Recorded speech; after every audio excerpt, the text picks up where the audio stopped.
अनुराग भदौरिया जी, कल आप कह रहे थे स्टेशन जो है उनको प्राइवेटाइज कर दिया गया है। मैं आज मानकर चल रही हूं कि आप उन तमाम इलाकों के नाम लेकर आए होंगे जो प्राइवेटाइज किए गए हैं। I give you 1 minute sir.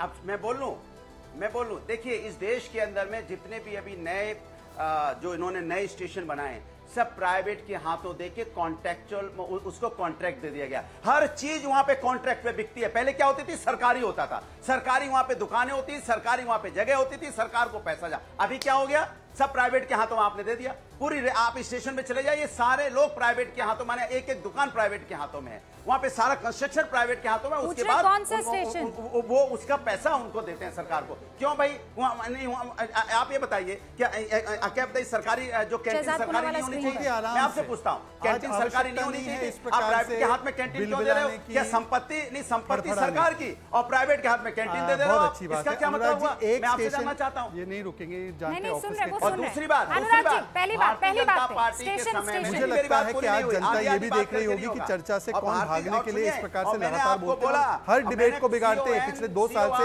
यही काम कर रहे हैं, वो टीवी डिबेट पे। रूबिका जी एक एक करके रेलवे क्या, रूबिका जी एक एक करके बात रखिए, मेरी बात नहीं सुनाई देगी। उसको इन्होंने 100% रूबिका जी मेरी बात आने दीजिए। बात पूरी होगी ना आपकी? आपने एक स्टेशन का नाम नहीं बताया।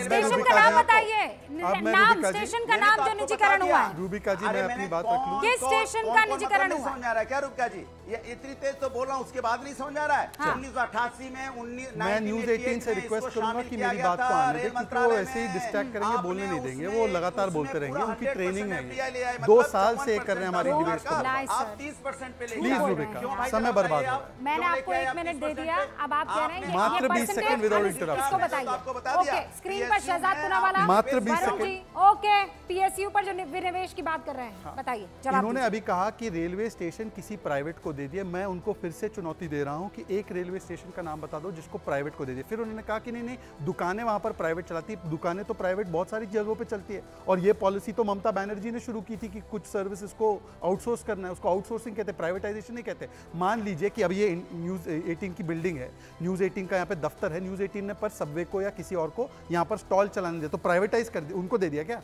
ये सबवे को आउटसोर्स किया खाने पीने का काम। तो ये अलग अलग होता है। और ये ममता दीदी के पर मैं आज 10 सेकंड और 10 सेकंड मैं 10 सेकंड नहीं, ममता दीदी ने शुरू किया था और 10 सेकंड और मैं चाहता हूं, मैं दर्शकों से 10 सेकंड एक रिक्वेस्ट करना चाहता हूं। आज मैं रूबिका के पैर छूना चाहता हूं। 2 वर्षों से हमारी पार्टी को बोलने का मौका नहीं देते थे ये अनुराग भदौरिया, चीख कर हर डिबेट को बर्बाद किया। हम जब तथ्य रखना चाहते थे, बाकी एंकर्स में ये दम नहीं था कि ऐसी डिबेट कराए। आज जब एक डिबेट केवल फैक्ट्स पे हुई, ना मैंने चिल्लाया ना उन्होंने चिल्लाया, तब देखिए अनुराग भदौरिया और समाजवादी पार्टी का सच। और रूबिका जी मैं धन्य हूं आपके कि आपने आज पहली बार भाजपा के साथ न्याय कर दिया। सर वो तथ्य की तो बात है ना, अब कौन सच्चा कौन झूठा ये तो क्लियर हो जाना चाहिए। और इसीलिए मैं दोबारा मौका दूंगी। ऐसा नहीं है अनुराग जी कि आपको मौका नहीं मिलेगा। मैं फिर आपसे पूछ रही हूँ, आपने कहा था स्टेशन निजीकरण प्राइवेटाइज कर दिए गए हैं। अरे आप देख लीजिएगा, आप देख लीजिएगा सर, किसी भी स्टेशन का निजीकरण अनुराग जी नहीं हुआ है, किसी भी ट्रेन का निजीकरण नहीं हुआ है।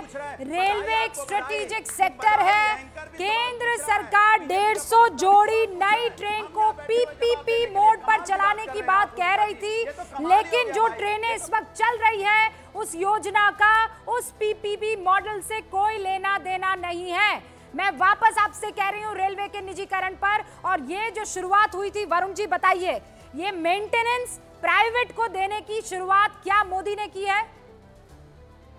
देखिए रूबिका जी, सबसे पहले तो ऑब्जेक्शनेबल बात त्रिपाठी जी आदरणीय उन्होंने की, इंदिरा गांधी ने कब्जा किया। ये कैसे शब्द इस्तेमाल किया आपने इंदिरा जी के लिए? नेशनलाइजेशन किया तो कब्जा करना होता है क्या? ऐसे मेरे को ठीक नहीं लगी बात, मैंने ऑब्जेक्शन दर्ज करा दिया। ठीक है सर, आपका ऑब्जेक्शन जो है सर आंखों पर ट्रू। जी मैं ये कहना चाह रहा हूँ कि देखिए, मैं आपको फिर कह रहा हूँ ये 1987 से इसकी शुरुआत हुई है। नरसिंह राव जी जब थे 1987 में, मैं उनके क्लोज था, आई वॉज यंग, मैं उनसे चर्चा की, मेरे पास आज भी वो कागज पड़े 1987 के जो सांसदों को लिफाफे में दिए गए थे गेट समझौता जब साइन किया। तो जब से शुरुआत हुई उस समय जितने बुद्धिमान हमारे जो सांसद थे आदरणीय थे, उन्होंने इस चीजों पे कईयों पे ऑब्जेक्शंस भी किए थे और इस पे डिस्कशन हुई। लेकिन इसकी जड़ है मनमोहन सिंह जी की आर्थिक नीतियां, जिसका मैं कभी समर्थक नहीं रहा हूं, जिसका डिसइन्वेस्टमेंट का शब्द का जो आप प्रयोग कर रहे हो, मैंने फिर कहा पब्लिक इसका मतलब ये कि आपने क्लियर कर दिया कि मोदी सरकार का इससे कोई वास्ता नहीं है। मोदी सरकार जैसे ये पहले की पॉलिसी है। बिल्कुल पहले की पॉलिसी है वो स्लो पॉलिसी थी, क्योंकि हमारे यहाँ सोशलिस्टिक आइडियोलॉजी का पूरा एक फ्रेमवर्क था। मोदी जी आए तो ये जैसे P1 कंप्यूटर था, ये i7 हो गए, ये फास्ट हो गए निजीकरण करने के लिए पूंजीवादी सोच के कारण, क्योंकि बीजेपी हमेशा राइट। फिर वो गोल वाला मोबाइल भी बदल के अब तो हैंडसेट में आ गया है। तो आप अब ये चीजें तो अब ये आप तो ये चाह रहे हैं कि वो बिल्कुल पुराने नहीं, मैं वो नहीं चाह रहा हूँ। तो कैसे चलेगा सर ग्लोबलाइजेशन के मामले में कैसे चलेगा? जनता के पैसे पर आप मुझे बस एक बार वरुण जी आप तथ्यों पर बात करते हैं, मैं आपसे पूछ रही हूँ, मुझे प्लीज बताइए क्या रेलवे का निजीकरण हो गया है? क्या स्टेशन बेच दिए गए हैं? नहीं, स्टेशन तो मैंने नहीं सुना कोई बेचा गया अभी तक, लेकिन जो निजीकरण की बात है, हाँ। पर जो पब्लिक इश्यू आते हैं मैं उसकी बात कर रहा हूँ, इकोनॉमिक्स की बात कर रहा हूँ। जैसे डॉलर से रुपए को आपने पिछलग्गू बना दिया, पूंछड़ी बना दिया, हाँ, ठीक है, डॉलर के हिसाब से वो तो सुनेंगे, कैसे वो आता तो है? मानेंगे, इकोनॉमिक्स की बात है वो ना, तो सारे मानेंगे। निजीकरण और सर एयरपोर्ट, क्या एयरपोर्ट बेच दिए गए हैं? अब ये भी बड़ा महत्वपूर्ण है। अनुराग भदौरिया 30 सेकंड, क्या एयरपोर्ट बेच दिए गए हैं? देखिए, बिल्कुल लखनऊ का एयरपोर्ट प्राइवेट को दे दिया गया। क्यों दे दिया गया भैया?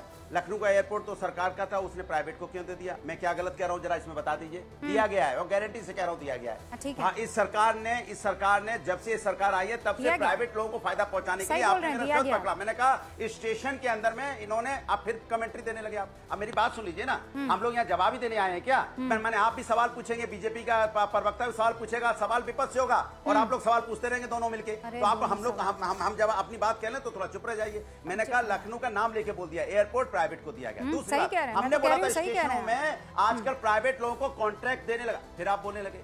मैंने कहा स्टेशनों के अंदर में प्राइवेट लोगों को कॉन्ट्रैक्ट दिया जाने लगा। कैंटीन प्राइवेट लोगों को देने लगे। रेलवे में आप सही कह रहे हैं, लेकिन एयरपोर्ट के निजीकरण की शुरुआत 1999 में हुई कोचिन से। 2004 में हैदराबाद बेंगलुरु को दिया गया, 2004 में दिल्ली को दिया गया, 2006 में मुंबई को दिया गया, 2018 में लखनऊ, अहमदाबाद, तिरुवनंतपुरम, गुवाहाटी, जयपुर और मैंगलोर ये ठेके दिए गए हैं, बेचा नहीं है।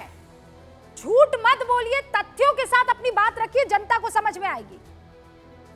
अब वक्त की मेरे पास कमी है, मैं चाहती थी और डिटेल में इस पर डिस्कशन हो, लेकिन आप लोग जब कोई भी बात आगे बढ़ाते हैं तो तथ्यों पर तौल मोल कर बढ़ाइएगा। अनुराग जी बहुत बहुत शुक्रिया, शहजादपुरा वाला आपका भी शुक्रिया। आप रुक जाइए प्रभु, रुक जाइए।